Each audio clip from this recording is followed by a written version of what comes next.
నేను శారదానండి. నేను ఈవేళ 21 अध्याय చదువుతున్నాను. मैं शारदा, आज मैं 21वां अध्याय विष्णु पुराण का आरंभ कर रही हूँ।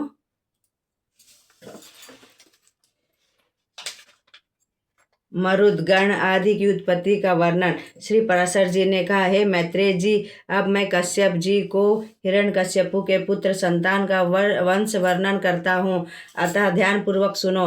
दैत्यराज हिरण्यकश्यपु के पुत्र संहलाद से शिबी एवं बालक नामक पुत्र उत्पन्न हुए और प्रहलाद की स्त्री के गर्भ से विरोचन की उत्पत्ति हुई। विरोचन से बलि तथा बलि से 100 पुत्र उत्पन्न हुए, जिसमें ज्येष्ठ पुत्र वाणासुर था।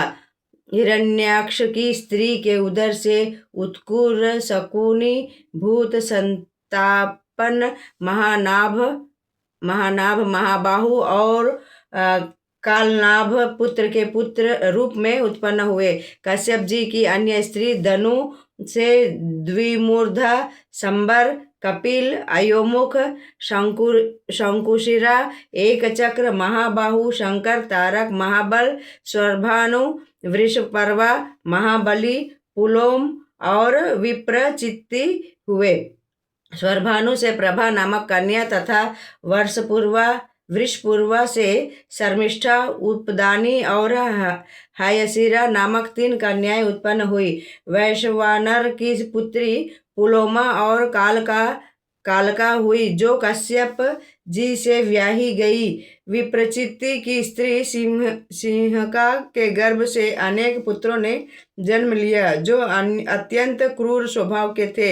उनके नाम वंश, शल्य, बलवान, नभ, महाबली, वातापी, नमोची, इल्वल, खस्रिम, अंधक, नरक आदि हुए।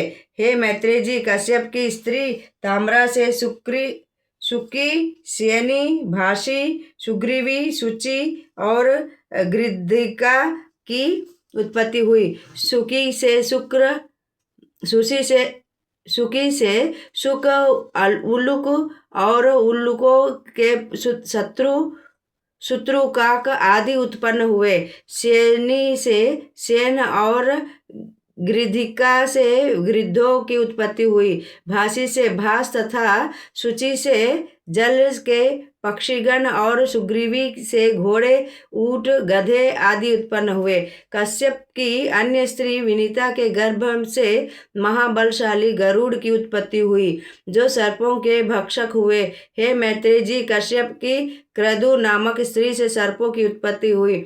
उन सर्पों से शेष, वासुकी, तक्षक, शंख, श्वेत, महापद्म, धनंजय आदि नाम वाले सर्प अत्यंत तेज विष वाले विषधर हुए। क्रोधवशा से क्रोधवश गण उत्पन्न हुए, जो अति क्रोधी स्वभाव वाले, भयंकर शरीर और विकराल दाढ़ वाले, कच्चा मांस भक्षण करने वाले, जलचर, थलचर एवं नभचर हुए। पिशाचों की उत्पत्ति क्रोधवशा से हुई। सुरभि से गौ, भैंस आदि उत्पन्न हुए और ईरा से लता, बेल आदि तृण उत्पन्न हुई। खशा से यक्ष और राक्षसों को जन्म दी। अरिष्टा से अप्सराओं और गंधर्वों का जन्म हुआ। ये साक्षी कश्यप जी की संतान है।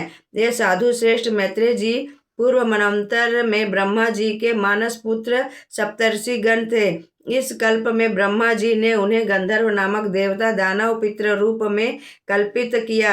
कश्यप की स्त्री दिति के जब सभी पुत्र नष्ट हो गए, तब उन्हें इंद्र का वध करने हेतु पुत्र प्राप्ति की इच्छा से कश्यप जी को अपने सेवा से उत्पन्न करके वर मांगी कि मेरे गर्भ से एक अत्यंत तेजस्वी पुत्र उत्पन्न हो, जो देवराज इंद्र का वध कर सके।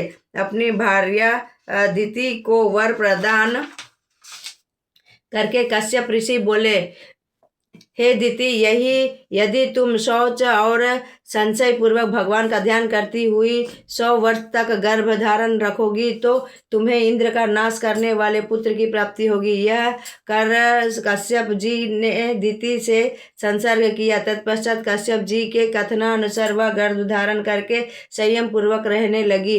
हे मैत्रेय जी, जब देवराज इंद्र को यह ज्ञात हुआ कि मेरी विमाता दिति मेरा वध करने वाले पुत्र की प्राप्ति हेतु गर्भ धारण कर चुकी है। तो वे अत्यंत चिंतित हुए।